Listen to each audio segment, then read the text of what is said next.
Para makabuo ng 3-way na speaker, gagamit tayo ng 3-way na dividing network at 600 watts. Ang brand niya, Crown brand. Gumamit tayo ng fiber fill para lumambot ng konti yung ating sounds.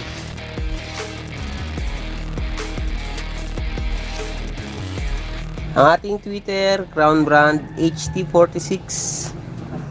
Pambokal natin, Grandmaster. 5 inches, 8 ohms. Model niya GM5300. Ating low. Targa. 250 watts. 4 ohms. 4 ohms. 4 ohms. So, hindi natin ginamit to. Bakante to. Kaya 4 ohms. For more video, follow my new Facebook page.